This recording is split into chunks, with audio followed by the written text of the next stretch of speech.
tout au long de l'année, travaille au développement du sport dans le département du Gers, et notamment du sport féminin. Certains nous diront, pourquoi une journée de développement du sport féminin?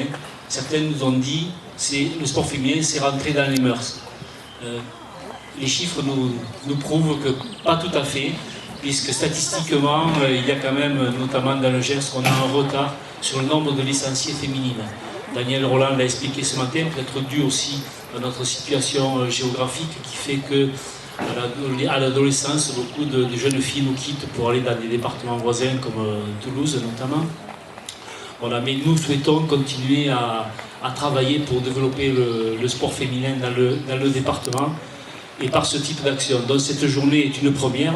On se réjouit déjà du succès ce matin de la marche nordique qui a eu beaucoup de succès. On espère que cet après-midi, il y aura du monde pour découvrir tout un tas de disciplines que l'on disait dans le passé réservées aux hommes, et pour montrer qu'il n'y ait aucune discrimination par rapport au sport, que le sport est ouvert vraiment aux féminines et dans tous les domaines.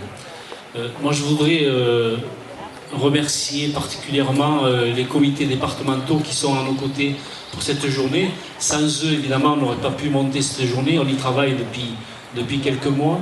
Les féliciter pour tout ce qu'ils font pour le sport et particulièrement pour le développement du sport féminin. Je suis aussi adjoint au sport de la ville d'Auch, donc je me déplace dans beaucoup d'assemblées générales sur la commune d'Auch et aussi sur les AG des comités départementaux.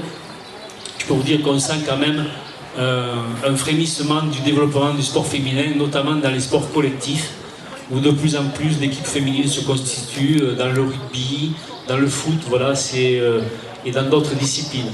Donc on sent quand même qu'il y a un frémissement et on veut accélérer ce mouvement.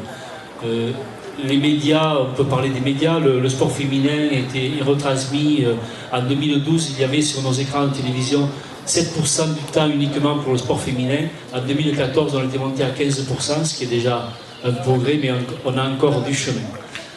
Ce que je voudrais dire dans cette enceinte, nous sommes arrivés au niveau de la collectivité du conseil départemental, imposés par une loi à la parité. C'est une bonne chose, à la parité des élus, puisqu'il y a autant d'élus femmes que hommes maintenant. On ne souhaite pas personnellement arriver dans le sport à la parité par une loi, mais plutôt par ce type d'action, multiplier les actions en faveur du développement du sport féminin. Voilà, je crois que c'est quotidiennement, par le travail des comités départementaux, que l'on va arriver à cette parité dans le sport. Pour terminer, je voudrais remercier tous les gens qui ont participé. J'ai remercié les comités départementaux, remercier le GDOS avec son président Daniel Roland qui a été quand même à l'initiative de cette belle journée, Éric Vican, Sophie Médiamol, je vais certainement oublier des gens quand on cite, on parle dedans. Au niveau du conseil départemental, Éric Baraté qui s'est beaucoup investi, avec tous les gens du service des sports autour de Sylvie Sonneville qui sont là aujourd'hui, qui se sont particulièrement investis sur cette journée. Et sans oublier aussi tous nos partenaires qui ont participé à la dotation de la tombola. Il y aura plusieurs tirages dans la journée. Je pense au terme de Castéra, au circuit de Nogaro, je vais en oublier peut-être Eric, les baptêmes du LM, l'établissement Leclerc, voilà, tous ces partenaires, sans qui aussi partenaires privés, on ne peut pas monter ce type de journée. Bon, merci à tous, je ne vais pas être plus long parce qu'on n'est pas là pour vous abreuver de discours.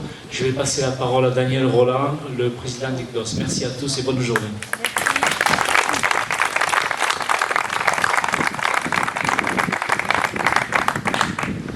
Merci André. Double merci, puisque cette journée ne pourrait avoir lieu s'il n'y avait pas l'aval du conseil départemental. D'abord de nous accueillir dans ce grand parc magnifique, avec un soleil radieux aujourd'hui, comme tout le sourire des femmes qui sont devant moi. Parce que je dis maintenant, merci à toutes. Et comme disait un humoriste, merci aux autres. Non, cette journée, je voudrais remercier, il l'a fait, André Laran, mais remercier aussi surtout ITFM qui nous soutiennent tout le long de cette journée. Vous l'avez entendu sur les antennes et depuis quelques jours, toutes les heures, vous avez la publicité qui passe en boucle sur leurs ondes. Alors je vais simplement évoquer un petit souvenir.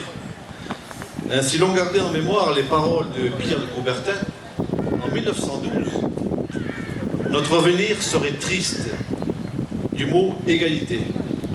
En effet, il avait déclaré « Une Olympiade femelle serait impratique, inintéressante, inesthétique, on le voit d'ailleurs aujourd'hui, et incorrecte. »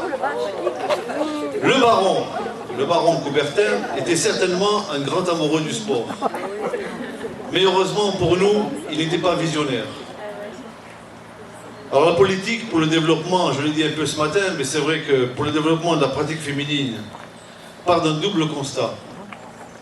Même si elle augmente, la pratique féminine, licenciée en particulier, reste nettement en retrait par rapport à celle des hommes. André Laurent l'a évoqué, c'est 1 tiers, 2 tiers. Plus on progresse dans la hiérarchie, moins il y a de femmes. Alors on parlait tout à l'heure justement de la parité. À la dernière réunion du comité directeur du CROSS, on a évoqué ce sujet justement sur la parité dans les instances dirigeantes du mouvement sportif. Mais je peux vous dire qu'au sein du CDOS en particulier, quand j'étais secrétaire de M. Jacques Geslard, qui est ici présent, et maintenant président, les portes sont grandes ouvertes aux féminines. Je dis bien grandes ouvertes. Malheureusement, il y a peu de volontaires. Alors, je renouvelle encore pour 2017, quand il y aura les nouvelles élections, que les portes sont toujours ouvertes et on sera très heureux de vous accueillir. Et s'il faut respecter la parité, comme on veut peut-être nous l'imposer, j'espère pas par une loi, eh bien on sera obligé de mettre des noms sur une liste. Et ça serait très regrettable. Malgré cela, le mouvement olympique continue avec acharnement la promotion de l'image, de la place et du rôle des femmes dans les pratiques physiques et sportives et surtout leur accès aux responsabilités. Le sport se doit d'être l'excellence, être porteur de l'amitié et du respect. C'est ce qui fait que le sport peut briser toutes les barrières. Et Dieu sait ce qu'il y en a. C'est